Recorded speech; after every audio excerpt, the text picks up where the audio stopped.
This tangle of beams and nets and ropes might well be mistaken for a metal arboretum.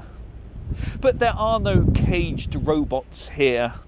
You, caged whales in a concrete dock, shackled together as slaves on a swell, you're nodding your bows as if each an adventurer's remembrance of Channel fog, white horses, Force 6 storms, the biggest, toughest load you ever hauled. As callous hands winch and yank, at one with the rolling seas, you, with your portholes perhaps pining for the quay's embrace, where gathered your beams lower and peer like giraffes from their zoo enclosure, you, named for wives, girlfriends, daughters, fathers, ungainly cormorants with wings folded. Oh, I think I've run out of metaphors now. A morning's diesel throb cast off, you'll seek invisible bounty by sonar glow, hands numbed by cold, clutching metal cups at the wheel. How many souls have stoked your innards and uttered a silent trawlerman's prayer? Keep us safe.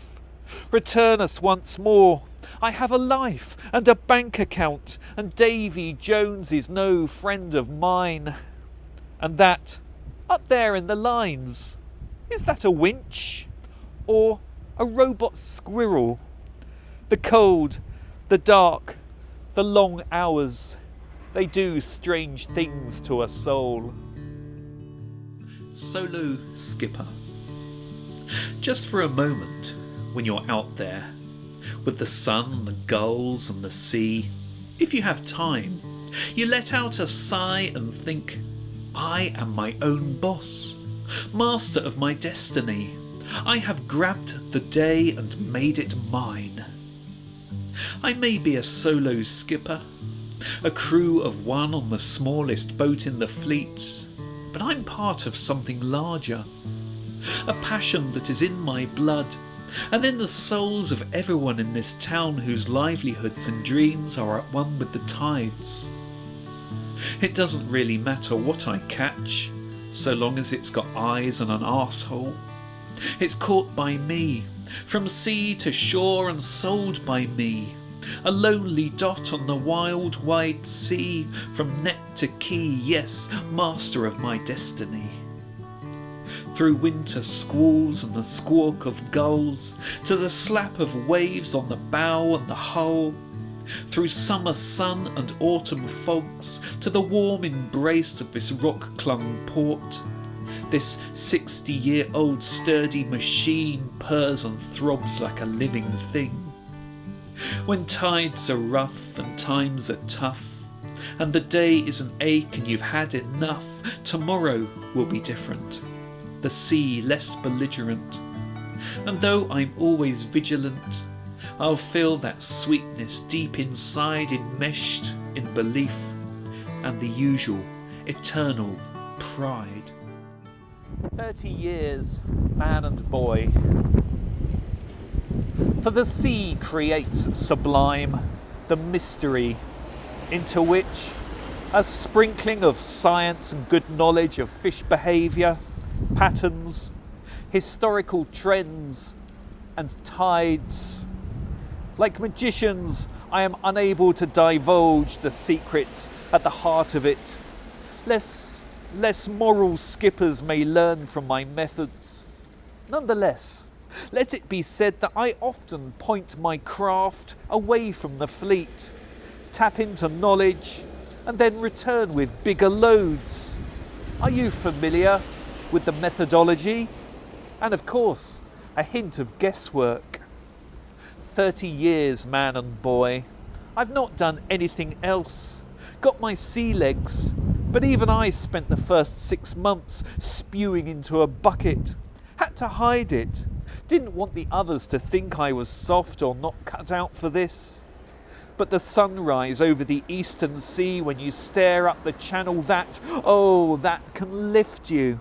And it lasts all day. A bright sun over a flat, calm sea, and you just know it's going to be a good haul.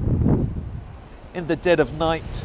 In fluorescent glare, I toil amid the flung sea spray, salt-lipped in the inky, boiling mass whose mystery is a locker that even the bravest dare not ponder.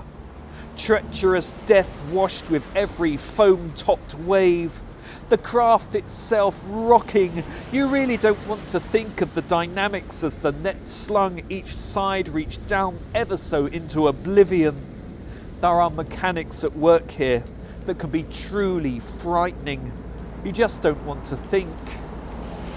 In a bed warm slumbers my wife and kids, and while I envy their comfort, my toil makes it so. Industry and sweat and eiderdown and a full fridge with those loving arms propel me forwards, further, more exuberant before beckoning me home, that I may regain my strength on the sofa surrounded by love. What kind of amnesiac goes back? But, as I say, 30 years, man and boy, and the sea, oh, it runs through my veins. It's just what you do in this town. It's just what you do in this town. I know more who've been out at sea than haven't.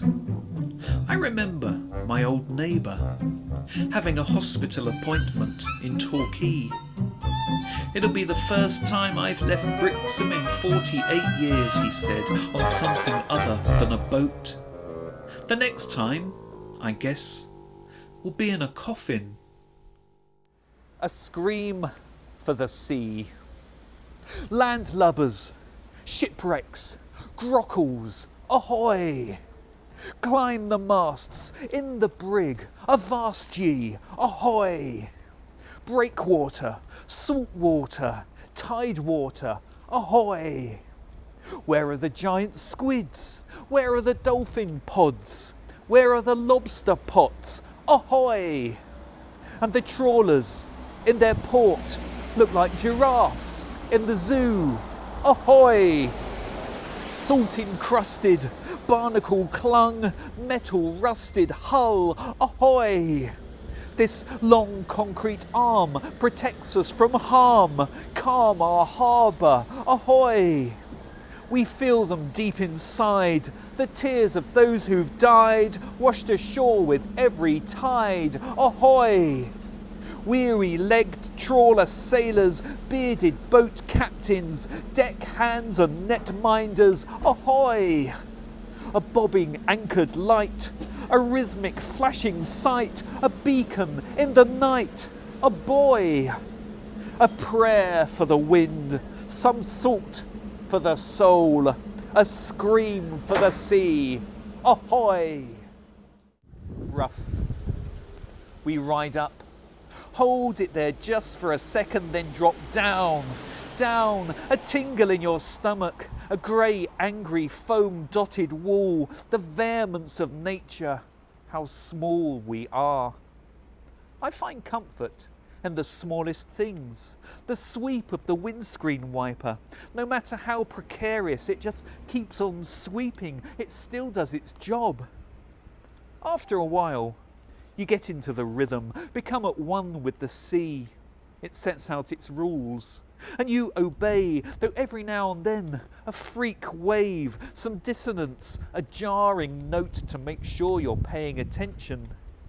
And the old trawler, she creaks just like ships on films, juddering, straining, throbbing. Hold on, here comes a big one. You okay down there, cook? He's bashing out an omelette. I don't know how he does it. A lonely dot on a wild, wild sea. A nestle of rigs and beams. A mess of rust with nets slung low. Giant spools and ropes slack dripping brine. The hairpin concrete bend of jutted brick breakwater. A faded dead slow lettering, a test of time, scratched and blotched with tubs, sides aslap with the remnants of a seabed scoured. Hauled loads from sonar technology blips. At night, Each bunk holds dreams or high-speed murmurs. As plastic max drip dry this metal tin of deckhand muscle, winches, graft, sweat. They gain their seed eggs, these sons and daughters. A throb of diesel purrs the shuddering deck, and slantwise rain and a spotlight's glare, bow brake waves and quayside forklifts. Home, home. We are Brixham. Amid the pontoons and jetties, the wind whistle through yacht mast rigging, the stone breakwater a loving arm, the harbour calm, amid the trawler bustle and diesel throb and hum, the roar, the continual movement, night lights of long distant trawlers in their humdrum heroic return, we are Brixham.